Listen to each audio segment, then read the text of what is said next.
In today's video, I'm going to teach you how to view code in Lovable Dev. We'll walk through opening the site, signing in, finding your project, and using the built-in viewer to browse files clearly. Follow along, and feel free to pause at any point if you want to keep your screen in sync. Start by opening your preferred web browser and searching for Lovable Dev. In the results, select the official site. Make sure you see a secure connection and the correct domain so you know you're in the right place.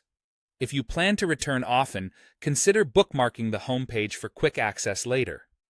Once you're on the homepage, click Sign In.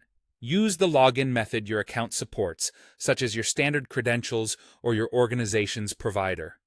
If you're already authenticated, you might land directly on the dashboard without any prompts.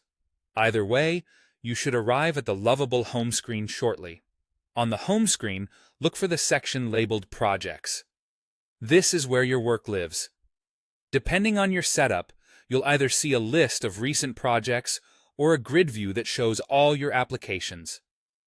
Take a moment to scan the titles and thumbnails so you can quickly spot the project you want to open. When you find it, move to the project card and click the three dots in the corner. This opens a small menu with additional actions. Choose Open in New tab. Opening in a new tab keeps your dashboard available, which makes it easy to jump back to other projects or the main list without losing your place. Your project will load in a fresh tab. Now, find the code icon in the interface. It may appear in the sidebar or along the top toolbar, and it commonly looks like angle brackets or a small terminal symbol.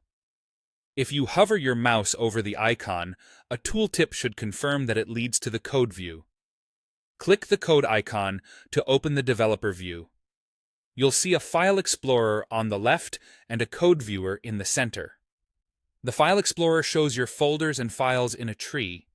Expand folders to drill into specific components or configuration files, and click any file to display its contents. You'll typically see syntax highlighting and line numbers to make reading easier. That's all there is to it. You opened Lovable Dev, signed in, navigated to Projects, and opened your project in a new tab to access the code viewer with a file explorer on the left and code in the center. Reuse this flow anytime you need to inspect your application's code.